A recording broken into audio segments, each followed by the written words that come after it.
Un saludo para cada uno de nuestros hermanos y amigos que una vez más nos sintonizan en este programa de SMI Reforma El Salvador. Estamos compartiendo consejos sobre mayordomía cristiana. Y hoy vamos a hablar, con la ayuda del Señor, acerca de los diezmos en el Antiguo Testamento. Claro, puede decir usted, pues es lo más común. Claro, en el Antiguo Testamento donde más se habla de este tema de los diezmos. Pero después vamos a hablar de otro tema que habla acerca de los diezmos en el Nuevo Testamento. Así que hoy nos vamos a basar solo en el Antiguo Testamento, pero le vamos a pedir a Dios su bendición para poder estudiar su palabra. Oremos. Padre que moras en las alturas de los cielos, damos las gracias, Señor, en esta hora por la oportunidad que nos concedes de podernos dirigir a ti a través de esta oración y el privilegio que tenemos de poder predicar tu palabra. Te pedimos, Señor, una bendición por este tema, por entenderlo, Señor, y sobre todo por ponerlo en práctica. Por cada uno de los hermanos y amigos que sintonizan este programa, que sea de mucha bendición para cada uno, para aprender, Señor, la mayordomía, ser buenos administradores ante ti y un día, Señor, poderte ver para una vida eterna. Que sea como una semilla que produzca frutos para una vida eterna. Lo pedimos sin merecerlo en el nombre de Jesús. Amén. Muy bien, queridos hermanos, vamos a continuar con este tema. Les decía hace un momento, el diezmo en el Antiguo Testamento. Bueno, y vamos a empezar con la historia de Abraham. El patriarca, pues Abraham, retornaba después de derrotar a algunos reyes paganos que habían tomado prisionero a su sobrino Lot y traían consigo el botín o las ganancias que habían conquistado.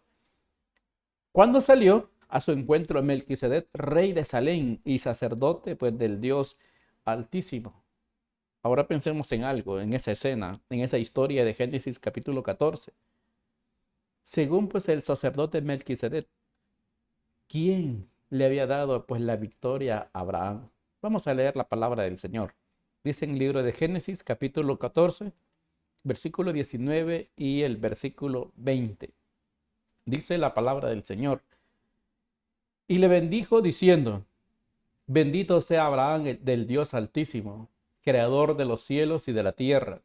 Y bendito sea el Dios Altísimo que entregó tus enemigos en tu mano y le dio a Abraham los diezmos de todo. Hermanos, qué importante pues es pensar en la declaración que estamos analizando en Génesis capítulo 14, porque sale el encuentro, ¿verdad?, de Abraham, Melquisedec, sacerdote pues del Dios Altísimo. Y él le dice, ¿quién le había dado la victoria? Porque este rey de Salem y sacerdote del Dios Altísimo sale y le dice, ¿verdad? Bendito, ¿verdad? Seas Abraham del Dios Altísimo, de ese Dios creador, ¿verdad? De los cielos y de la tierra, porque él reconocía y le decía a Abraham, él es el que te ha entregado a tus enemigos en tu mano. Y cuando Abraham reconoce que él era un sacerdote del Dios que él adoraba, dice en esta declaración de la palabra de Dios que Abraham le dio los diezmos de todo. Qué importante, hermanos, es pensar, ¿verdad? En Abraham, cómo él venía contento, ¿verdad? Victorioso por conquistar, ¿verdad? Tenía en sí a su sobrino y había derrotado a estos reyes paganos que lo habían llevado prisionero. Él traía botín de todo lo que estos reyes llevaban. Ahora, Abraham va en rescate de su sobrino. Él iba con sus siervos, ¿verdad? Nacidos en su casa. Y regresa pues victorioso. Y traía un botín, ¿verdad? De lo que llevaban los reyes. Pero Abraham, dice la Biblia, le entregó el diezmo de todo. Hermanos, qué importante, ¿verdad? Es pensar, analizar cómo pues Abraham se lo da a un hombre, ¿verdad? Que acababa de conocer. Pero lo importante es que él reconocía que ese hombre era un servidor de Dios. Y este hombre no le dijo, Melquisedec no le dijo, tienes que darme el diezmo. No, que Abraham, de él nació entregarle el diezmo a este hombre que era un servidor de Dios. ¿Por qué? Porque Dios es el dador de todas las bendiciones y Dios es el que da las victorias. Y todo lo que recibimos, ¿verdad? Como seres humanos, pues viene de Dios. Nosotros solamente somos administradores y debemos de reconocer lo que dijo el rey David en una oportunidad en Primera de Crónicas 14, 29, 14. El rey David decía, porque ¿quién soy yo y quién es mi pueblo para que pudiésemos ofrecer voluntariamente cosas semejantes? Pues todo es tuyo y de lo recibido de tu mano te damos, hermano. Así que David reconocía que todas las bendiciones vienen de Dios. Algunas veces pensamos que el ser humano es el que tiene esa capacidad. Claro, sí la tiene, pero la bendición viene de Dios. Dios es el que da la inteligencia. Dios es el que da la capacidad del ser humano para que pueda trabajar, le da las fuerzas para poderlo hacer. Y David reconocía y él decía, de lo recibido de tu mano, pues de eso te damos. Así que no es que nosotros le estemos pagando algo a Dios, simplemente lo que hacemos es devolverle de lo que Él ya nos dio a cada uno de nosotros. Ahora pensemos otra vez en la historia de Abraham. ¿Cuál fue la natural, verdad, reacción de Abraham? Decía en el versículo 20 del libro de Génesis que Abraham, dice, le dio los diezmos de todo. Pensemos que Abraham le diera el diezmo del botín pagado por los enemigos es una prueba que él conocía bien el sagrado requisito de darle a Dios de las bendiciones que recibe. Claro, él fue y tomó ese botín y él sabía que de lo que él había tomado tenía, ¿verdad?, que devolver. También muestra, ¿verdad?, claramente que diezmar no fue un requisito posterior o temporario para sostener el sistema de sacrificios del pueblo de Israel, sino que fue una práctica instituida divinamente desde los tiempos más remotos. Mucha gente dice, no, eso se empezó en el pueblo de Israel, ¿no? Aquí vemos ya en el ejemplo de Abraham. Abraham ya conocía este sistema, ya sabía de cuáles eran, ¿verdad?, sus obligaciones. Ya también en los días de Adán se requería de que los hombres ofrecieran a Dios donativos de índole religioso. Con este acto, ¿verdad? El Padre, ¿verdad?, de los fieles dio un ejemplo a todos los que desean servir a Dios y participar de las bendiciones recibidas. Así que podemos nosotros entender que el diezmo fue instituido divinamente por Dios, aún antes de que existiera el pueblo de Israel. ¿Cuál es el que nos toca a nosotros, hermano? Pensar. Debemos de hacer un pacto con Dios y decirle, Señor, ¿verdad? Quiero prometer ser fiel en el cumplimiento como tus hijos. Ahora, si vamos un poco más adelante, encontramos otro personaje, ¿verdad? Encontramos a Jacob. Jacob pues se encontraba solo. Jacob se sentía perseguido por su hermano.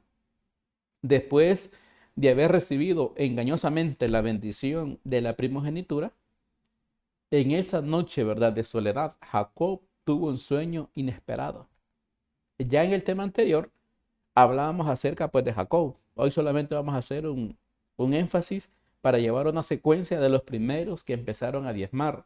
Pero ¿qué es lo que había soñado Jacob? Génesis, el capítulo 28, el versículo 12. Dice la palabra de Dios. Y soñó, y he aquí una escalera que estaba apoyada en tierra y su extremo tocaba el cielo. Y he aquí que ángeles de Dios que subían y descendían por ella. Hermanos, qué sueño tan impresionante, ¿verdad?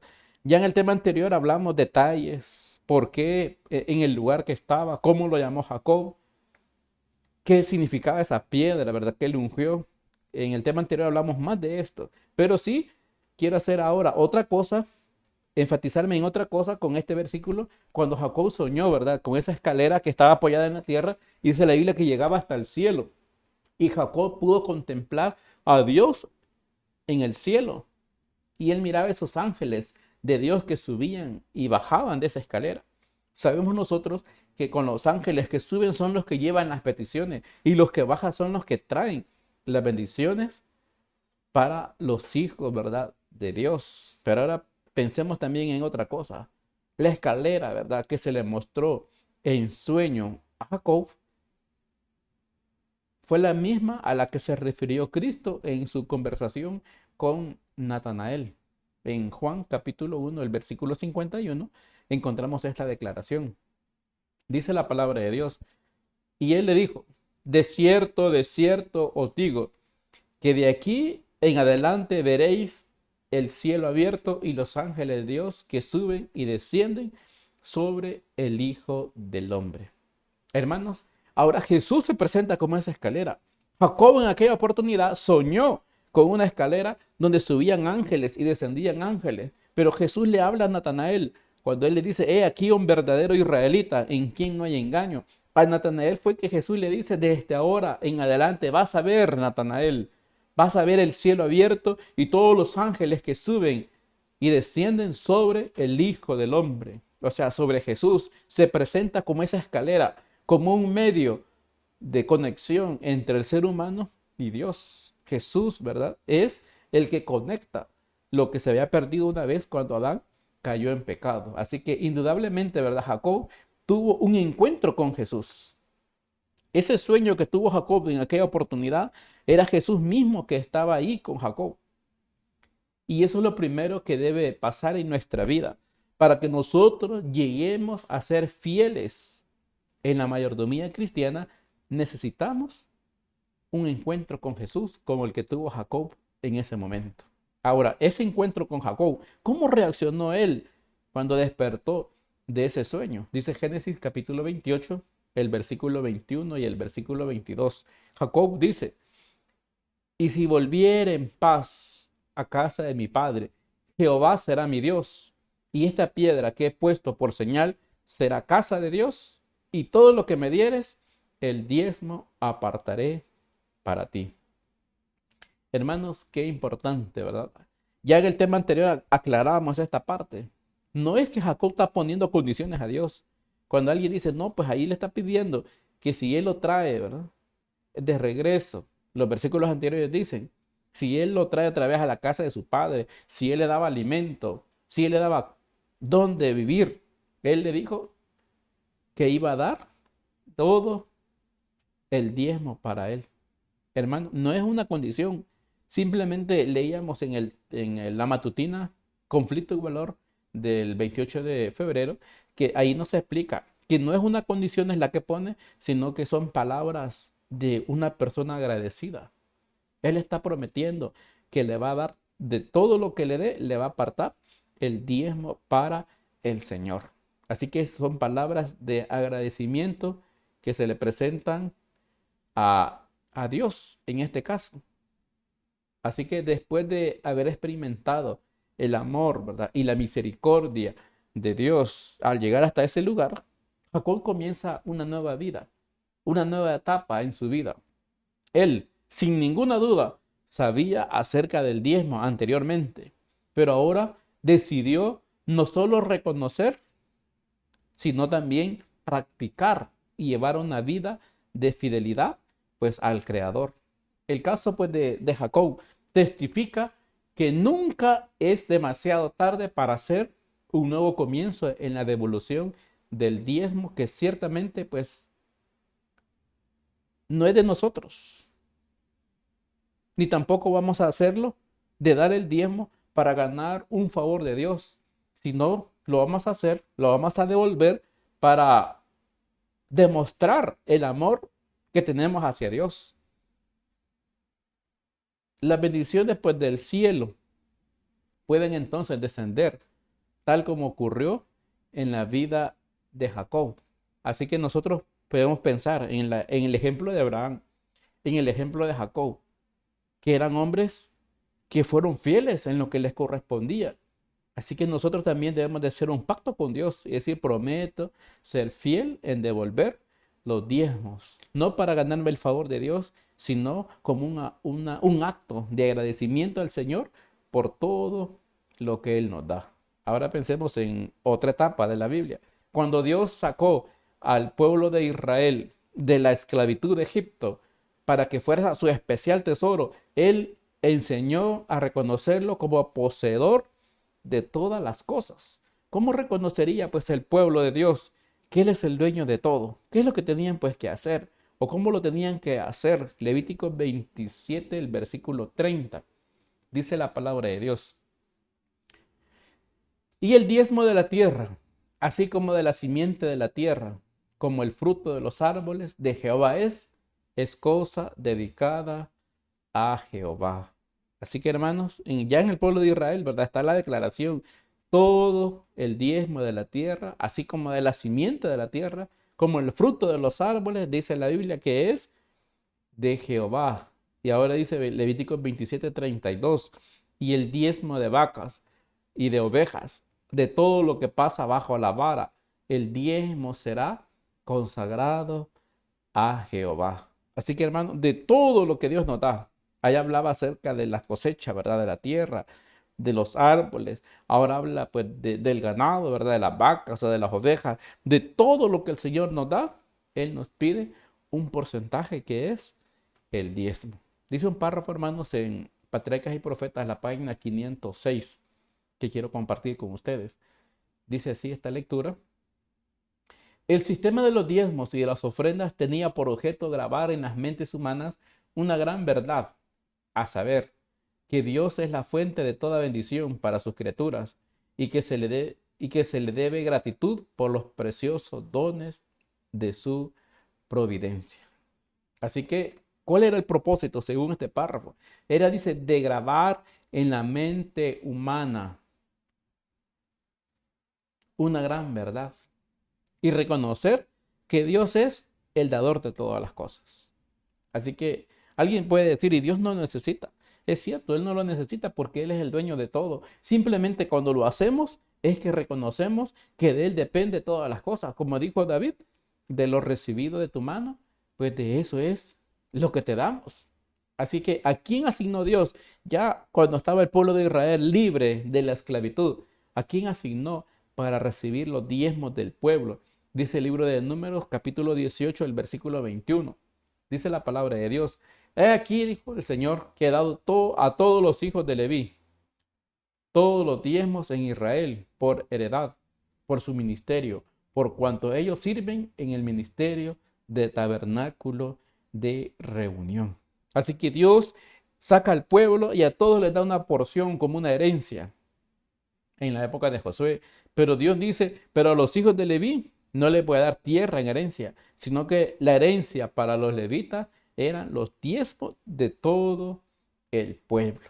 Así que eso es lo que nos narra, ¿verdad? En la palabra de Dios. Así que el diezmo debía consagrarse única y exclusivamente para los levitas, por cuanto ellos se dedicaban al tiempo completo a servir en el tabernáculo.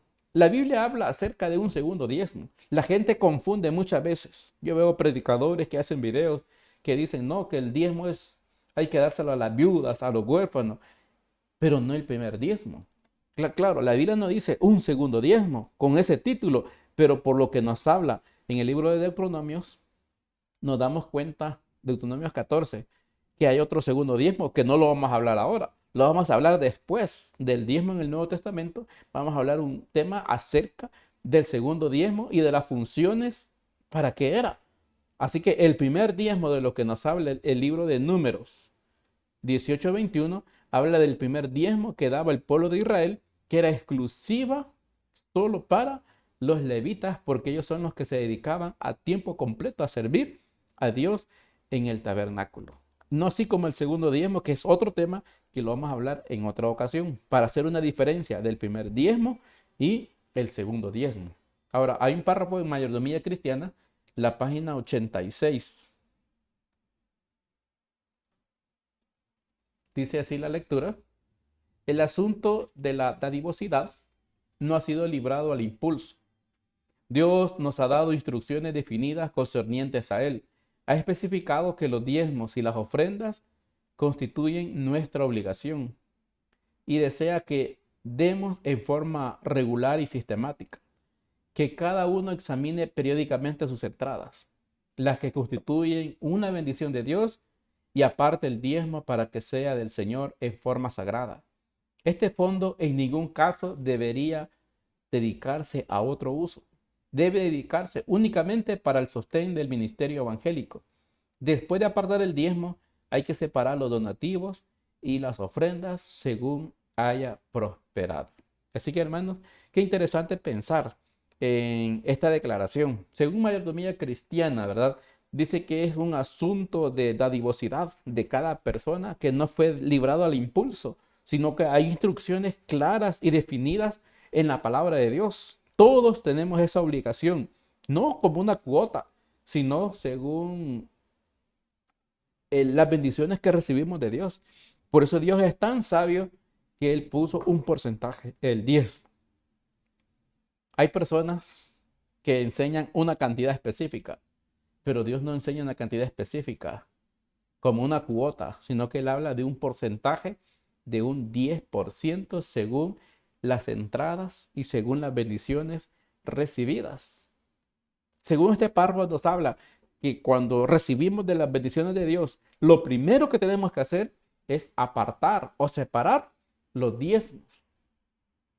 Y después hay donativos y ofrendas y otras cosas más. Pero lo primero es apartarlo. Y dice que este fondo en ningún caso debería dedicársele a otro uso. Así que todo tiene un orden, todo está establecido en la palabra de Dios. Sigue diciendo un consejo sobre mayordomía cristiana. Dice, el diezmo es sagrado y ha sido reservado por Dios mismo. Debe ser llevado a su tesorería para que se lo emplee en la sustentación de los obreros evangélicos. Durante largo tiempo el Señor ha sido robado, porque hay quienes no comprenden que el diezmo es la porción que Dios se ha reservado.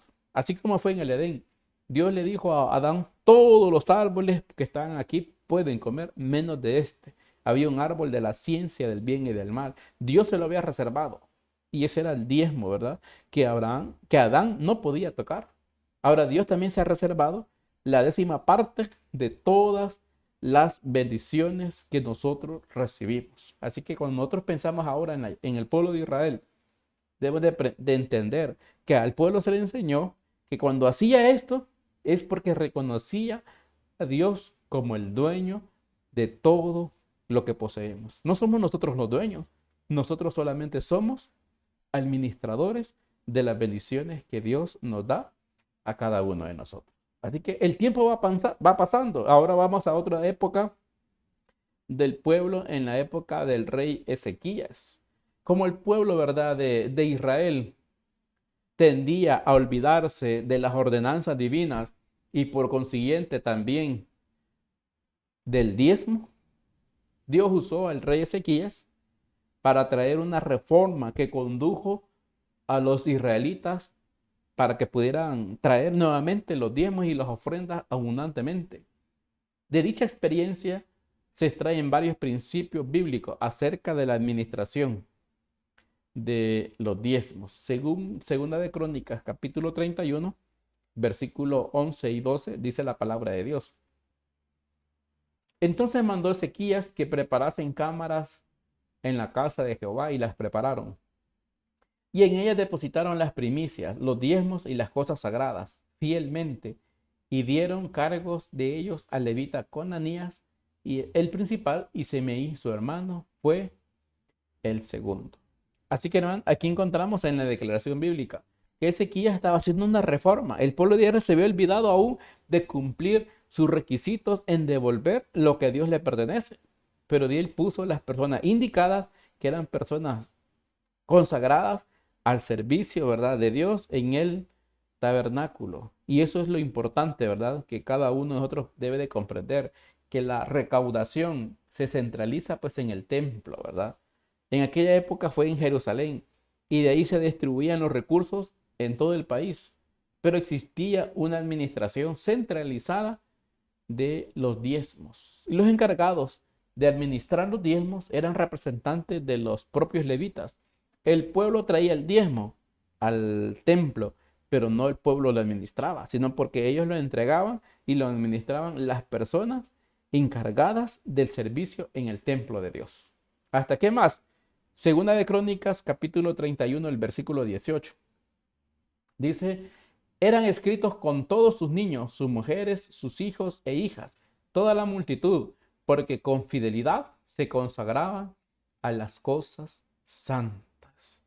Así que hermanos, todos los levitas, ¿verdad? Se inscribían para que cada quien se repartiera de la manera justa, pero se inscribían también con la cantidad de hijos que tenían para repartir de una manera correcta, con equidad. Así que los levitas eran sustentados de acuerdo, ¿verdad?, al registro que tenían de sus familias. Era algo por igual para todos, no de acuerdo a la recaudación mayor o menor del lugar que atendían, sino que había una administración, habían personas encargadas que eran como el tesorero y ellos lo repartían según las necesidades que tenían los que se dedicaban al servicio. Así que esos principios bíblicos son los que se deben de regir para que sean una guía en el sistema de administración de los diezmos en la iglesia. Ahora, si en el tiempo de Nehemías, Nehemías fue el instructor de Dios para restaurar la devolución del diezmo en el pueblo de Israel. Después de que retornaron de la cautividad de Babilonia, Nehemías organizó la administración del diezmo de la misma manera en el que lo hizo el rey Ezequías unos pocos siglos atrás. Según dice Nehemías 12, el versículo 44. Dice, en aquel día fueron puestos varones sobre las cámaras de los tesoros, de las ofrendas y de las primicias y de los diezmos. Así que cuando miramos aquí, había una clara diferencia y cuidadosa separación entre los diezmos y las demás ofrendas.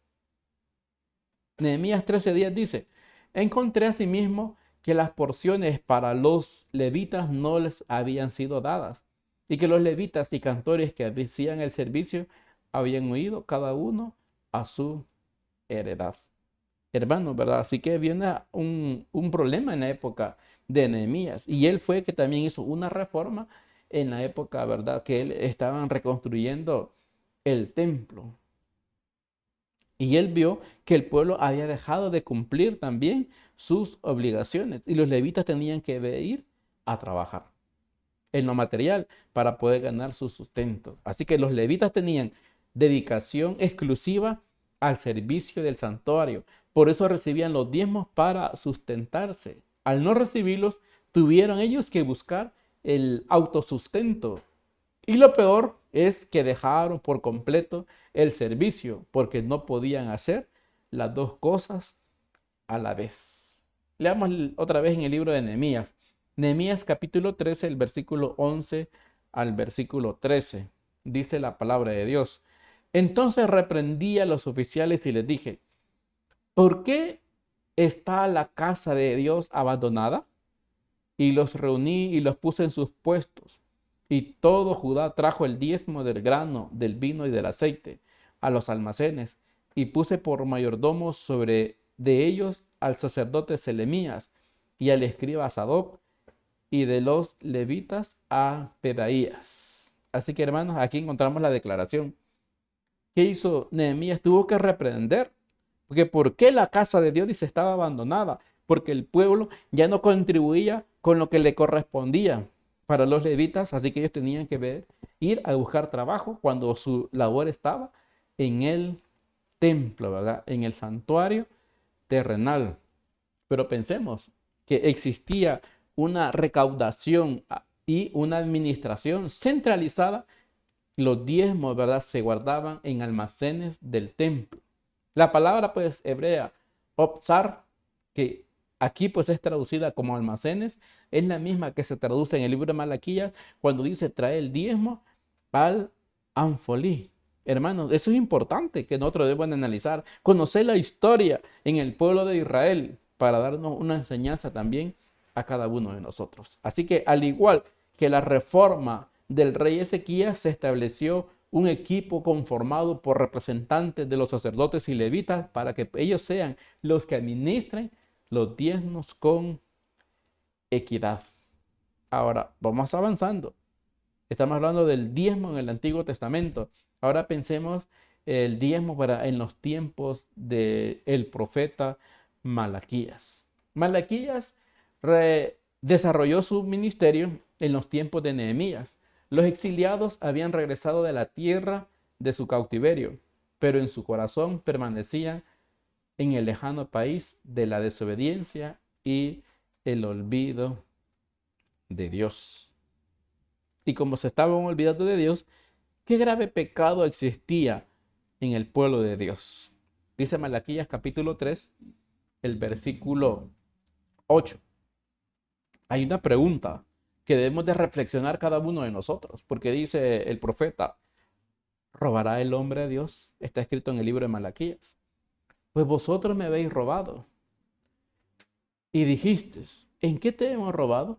En vuestros diezmos y ofrendas. Hermanos, la pregunta, ¿verdad? Para el ser humano, ¿en qué el ser humano le roba a Dios? Ahora pensemos, ¿le estamos nosotros robando a Dios? Hay otras versiones de la Biblia que no dice ofrenda, sino dice primicias, que también es otro tema que en su momento vamos a hablar. ¿Cómo son las primicias? ¿Cómo las daba el pueblo de Israel? ¿Y cuál es lo más ideal? Que nosotros tenemos que dar también la primicia al Señor. En aquella época, pues en la época de Malaquías se preguntaba, ¿robará el hombre a Dios? Pues el hombre preguntaba, ¿y en qué te hemos robado? Y el Señor contestaba, en los diezmos y ofrendas. Así que robamos a Dios cuando retenemos no solamente los diezmos, sino también las ofrendas. Y si estamos robando, sabemos nosotros que hay una consecuencia de nuestra desobediencia o de nuestra infidelidad a Dios en nuestra mayordomía. Porque en la época de Malaquías se hace la pregunta, ¿robará el hombre a Dios? Sabemos nosotros, hermanos, cuál es nuestra condición. Yo no les voy a estar preguntando, ¿verdad? Uno por uno. Cada uno haga un examen de conciencia y de pensar y analizar. ¿Será que yo también estoy robando a Dios cuando Dios no me pide una décima parte de todas las entradas? Pero cuando no lo hacemos, ¿qué dice Malaquías capítulo 3, el versículo 9? Dice la palabra de Dios, malditos sois con maldición, porque vosotros, la nación toda, me habéis robado. Así que, hermano, ¿por qué ahora aún podemos seguir pensando y decir, ¿por qué me pasan estas cosas a mí? ¿Por qué tengo que sufrir tantas calamidades? Porque la mano de Dios se aparta de nosotros. La bendición de Dios ya no es para nosotros cuando nosotros somos infieles en devolverle lo que a Él le corresponde. Porque cuando lo hacemos, no estamos pidiendo el favor de Dios, ni tampoco decir, yo no quiero ser uno de los que van a recibir esa maldición y lo voy a hacer solamente por temor, sino que tenemos que hacerlo por devoción, por amor a Dios, porque lo reconocemos como el dueño de todas las cosas y el dador de todas las cosas, porque no estamos pagando nada, simplemente estamos devolviendo lo que a Él les corresponde. Por eso la respuesta, ¿verdad? A la pregunta, ¿en qué te hemos robado? Dice la respuesta, maldito sois con maldición. ¿Quiénes? Toda la nación, dice la Biblia, me habéis robado. Hay un libro que se llama La Iglesia Remanente. El capítulo 8 de este libro dice, pero al mismo tiempo que el Señor pronuncia una bendición sobre los que traen sus diezmos, profiere una maldición sobre los que la retienen. Muy recientemente se me ha dado luz directa de parte del Señor sobre este asunto, según la cual muchos adventistas del séptimo día están robando a Dios en lo que se refiere a los diezmos y ofrendas, y se me reveló claramente que Malaquías planteó el caso tal como es en realidad. ¿Cómo, cómo entonces se atreve alguien a pensar siquiera en su corazón que una insinuación para retener los diezmos y ofrendas proviene del Señor? ¿En qué punto, hermano mío, se ha salido usted de la senda? O ponga nuevamente sus pies sobre la senda recta. Hermanos, qué tema, ¿verdad? Tan importante. El Señor, ¿verdad? Pronuncia una bendición para el que es fiel en devolverle lo que a Él le pertenece. Pero si no lo hacemos, viene lo contrario, viene una maldición, ¿verdad? En nuestras vidas. Y entonces, ¿cómo podemos pensar, dice nosotros, o siquiera llega el pensamiento en nuestra vida de retener los diezmos que a Dios le pertenecen? No lo podemos hacer. Necesitamos nosotros cumplir con nuestros deberes de fidelidad como mayordomos. Así que nadie que sea deshonesto con Dios o con sus semejantes podrá prosperar. Su conducta provoca la suspensión de los beneficios y bendiciones de Dios para el ser humano. La mano de Dios no lo acompaña. ¿Por qué? Porque Él no puede bendecir al que le está robando. Todo lo que se obtenga por medio del engaño o del fraude será siempre una maldición para quien lo obtenga. Y peor cuando el fraude también es con Dios, porque cuando hablamos de un diezmo es la cantidad específica. Hay personas que tienen pues la bendición de recibir bastante.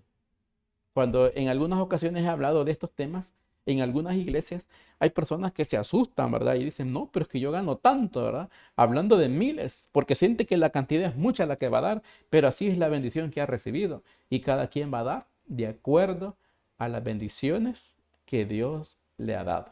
Así que, ¿cuáles son las consecuencias, pues, de la fidelidad a Dios? Dice el libro de Malaquías, capítulo 3, el versículo 10 hasta el 12. Dice la palabra de Dios. Traed todos los diezmos al alfolí y hay alimento en mi casa. Y probadme ahora en esto, dice Jehová de los ejércitos, si no os abriré la ventana de los cielos y derramaré sobre vosotros bendición hasta que sobreabunde. Reprenderé también por vosotros al devorador y no os destruiré y no os destruirá el fruto de la tierra, ni vuestra vida en el campo será estéril, dice Jehová de los ejércitos, y todas las naciones os dirán bienaventurados, porque seréis tierra deseable, dice Jehová de los ejércitos. Así que, hermano, encontramos, ¿verdad? ¿Cuál es la consecuencia de la fidelidad? El Señor pues nos pide y nos hace un reto, traed el diezmo y probadme, ¿verdad? Ahora en esto, dice Jehová de los ejércitos. Así que no pensemos en grandes cantidades, pensemos en ser fieles en lo que nos corresponde darle a Dios. Pues el que gana poco, pues va a dar poco. Ya el que gana bastante, pues la cantidad es más grande, pero todo es en proporción a las bendiciones que ha recibido. Así que todo cristiano, ¿verdad?, que entrega fielmente los diezmos y las ofrendas a Dios, continuará disfrutando de sus incontables bendiciones. Es importante recordar que nosotros no damos para recibir bendiciones, sino que más bien damos porque ya recibimos la bendición de Dios. Así que no lo hagamos tampoco solamente para decir, bueno, ¿dónde está la bendición de Dios? Sino que de lo que recibimos, de esa bendición, de eso estamos devolviendo al Señor. Y que no nos caiga esa maldición de Malaquías, sino seamos fieles al Señor para poder un día, ¿verdad?, encontrarnos con Él en las mansiones celestiales. Que el Señor bendiga su palabra y a cada uno de los hermanos y amigos que nos sintonizan. Es mi deseo en el nombre de Jesús. Amén. Vamos a finalizar con una oración. Padre, que moras en las alturas de los cielos. Señor, damos las gracias en esta hora porque nos permites esta oportunidad de poder meditar en tu palabra. Ayúdanos a comprender, Señor, la historia que encontramos acerca del diezmo en el Antiguo Testamento. Sabemos que es una luz para cada uno de nosotros, porque tu Hijo pues aconseja de poder escudriñar tu palabra. Y cuando hablamos de escudriñar, pues también incluimos el Antiguo Testamento. Ayúdanos, Señor, a aprender de esta historia del pueblo de Israel. Cuando el pueblo de Israel pues era fiel, recibía muchas bendiciones. Ahora también nosotros ayúdanos a comprender en ser fieles, Señor, en nuestra mayordomía, en nuestra administración, no para recibir, sino que simplemente estamos, Señor, devolviendo las bendiciones que ya recibimos. Perdona, Señor, nuestros pecados y bendice este programa y a cada uno de tus hijos que lo sintonizan. Lo pedimos sin merecerlo, en el nombre de Jesús. Amén. Muy bien, queridos hermanos, de esta manera hemos finalizado este tema acerca de los diezmos en el Antiguo Testamento. Los invitamos para un próximo programa donde vamos a hablar del diezmo en el Nuevo Testamento. Que el Señor les bendiga a todos.